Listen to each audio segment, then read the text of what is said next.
Good evening and thank you for joining us for KREM 2 News 10 at 10, where we give you more news in less time. Let's get started. A teenager is in jail tonight on felony charges after police say he hit a Spokane family in a crosswalk and then took off. Tonight we are learning more about how the family is doing and why police say they still need the public's help with the case, as KREM 2's Kyle Simchuk reports. KREM 2 is honoring the victim's request not to air the dashcam video, which has been posted to Reddit and other social media sites. A mom and her two kids were crossing Division Street in a marked crosswalk last Friday just before 7 a.m. when a car turns left. The mom, pushing a stroller, is hit and thrown to the ground along with her young son, whose head hits the pavement. The baby remains in the stroller. Spokane police say thanks to dashcam video and witnesses, they were able to identify the suspected driver, 18-year-old Owen Neeson Graham. He was arrested for felony hit-and-run and vehicular assault. According to court documents, the 18-year-old was arrested in February on 5 counts of assault. He appeared before a judge today and remains in the Spokane County Jail tonight on $70,000 bond. According to a GoFundMe set up for the victims, the family uses public transportation every day and are very familiar with the rules of crossing roads in town. The mom suffered a broken knee and multiple hand fractures. The baby was uninjured, and the oldest child has bumps and bruises. While a teen suspected of hitting them is in jail, police are still looking for the car, described as a 2005 Dodge Magnum with Washington license plate CHH 8839. Call Crime Check if you know where it is. In Spokane, Kyle Simchuk, KREM 2 News. In other news, no one was hurt when a detached garage caught fire in west central Spokane earlier this evening. The column of smoke was visible across town. The garage, a block west of Monroe Street on Spofford, was destroyed. Flames brought down several power lines. The Spokane Fire Department says that fire is still under investigation and they cannot rule out foul play. Yeah, this one's suspicious. It's still under investigation, but the reports of some people running out of the garage right before the neighbors reported the fire. It was one that the building's a loss, but there was 3 exposure buildings they saved. So that's kind of, on something like that, that's really the priority at that point is making sure that we keep the damage from extending any further. While firefighters were busy knocking down the flames, they say someone stole a circular power saw from their ladder truck. So anyone who witnessed that event leading up to the fire or the theft is asked to call the fire department's Special Investigations Unit at 509-625-7120. Tonight we are tracking a wildfire out in Stevens County. Right now there are level 3 evacuations in place for the Moran Creek fire. It is burning about 8 miles south of Colville near Arden at about 50 acres right now. Level 3 means leave now. Is for the area of Arden Butte Road. There are also level 2 evacuation orders still in place for the area of Moran Creek Road. Level 2 means you need to be getting ready to leave. We do know that a Red Cross shelter is open right now at the Colville Junior High. State and local crews are responding to the fire tonight. We also know they are attacking it from the ground and from the air. This is a developing story, and for the latest updates, just head to our website, KREM.com, and be sure to catch up with KREM starting at 5 o'clock tomorrow morning.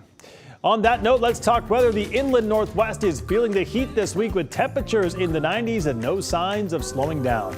Let's get straight to Chief Meteorologist Jeremy Legoo for more on this heat wave. Jeremy? Well, Mark, it's one of those ones where we knew it was coming, and now that it's here, it's a bit difficult to bear. It's hot by any means that you'd want to talk about. We're near 80 degrees. I'm not going to do the same thing I did to you last night. 79 degrees. Now I'm going to do it. That's almost 80. Almost. All right. Fire weather watch in effect for much of central Washington. That is for Saturday. Basically, we continue to dry out the next couple of days. And as wind picks up with temperatures in the 90s, it is going to be critical fire danger. Unfortunately, that does correlate with the weekend before the 4th of July when everybody wants to light off fireworks. So I have to be the guy who says, please be careful and just don't do anything dumb. This is prime fire starting season, and we just don't want any, and it all comes down to us right now because there's not a storm in the forecast for the days to come, and that does include right through the holidays. So 4th of July looking just like the next few, near 90 and plenty of sun. 92 tomorrow, 90 on Saturday, and Sunday winds up being our cool day of the foreseeable future at just 87 degrees. All right, sounds good, Jeremy. Thank you very much. In other news, crews are clearing out the Moscow house where 4 University of Idaho students were killed last year. They're removing the personal items of the murder victims and the surviving roommates. According to the school, though, that process is far from over. But they anticipate it will take them a couple of weeks to get all the personal items out. And then they'll have to look at it from the standpoint of, other things, everything from lead and asbestos to other chemicals, those sorts of things that go with any demolition. However, the families of the 4 victims don't want the home demolished before the case is over. One of their attorneys told KREM 2 they'd prefer the house remain standing until the case against Brian Koberger is adjudicated. And now to our night beat with a quick look at the day's top stories. Sandpoint City Beach used to be overrun with geese, but last week more than 100 were removed and euthanized. In a statement from the city of Sandpoint, they say the growing geese population has been a problem for more than 20 years now. This year, USDA Wildlife Services gathered and euthanized 170 geese using CO2 gas, which officials say is an approved method of euthanization by the American Veterinary Medical Association. The mayor said the park is for the public, not a wildlife sanctuary, but others say the worst thing the geese did was poop. An East Central community leader and activist, Ivan Bush, died on Sunday. He lived in Spokane for nearly 40 years, and in that time he served as the director of the Martin Luther King Memorial Center and was the Equal Opportunity Officer for Spokane Public Schools. The MLK Center's director says she has seen his legacy live on.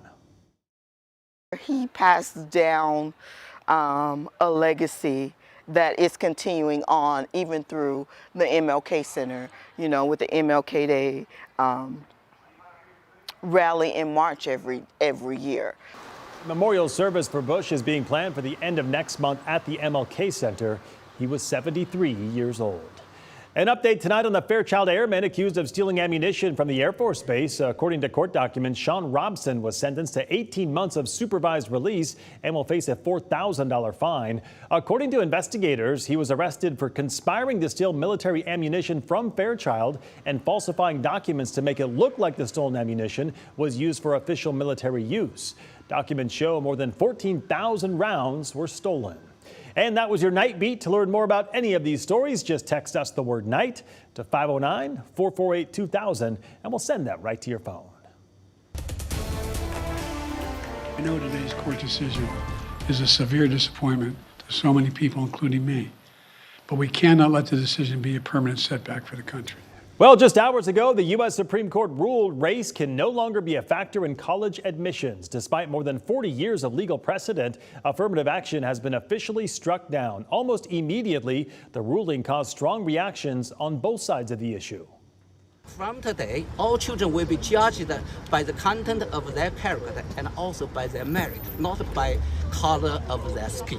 So we might see colleges and universities put more weight, for instance, on where did you grow up? Do your parents have graduate degrees? What zip code did you grow up in? Justice Sonia Sotomayor dissented, saying the decision, quote, rolls back decades of precedent and momentous progress. Also out of the Capitol this week, the Biden administration announced new funding to bring high-speed internet to every household in America by the end of the decade. A total of $42 billion will be distributed all across the country. More than $1 billion is coming here to Washington. Biden says internet access is now a necessity. With this funding, along with other federal investments, we're going to be able to connect every person in America to reliable, high-speed internet by 2030. Right now, more than 236,000 homes and small businesses in Washington lack access to a high-speed internet connection. In other national news tonight, law enforcement made a dramatic arrest today after a man reportedly threatened to blow up former President Barack Obama's home. 37-year-old Taylor Toronto of Seattle, Washington, ran toward Obama's home before being arrested. Police found multiple weapons and explosive materials at the scene. CBS also learned today Toronto was also wanted for the January 6th attack on the U.S. Capitol.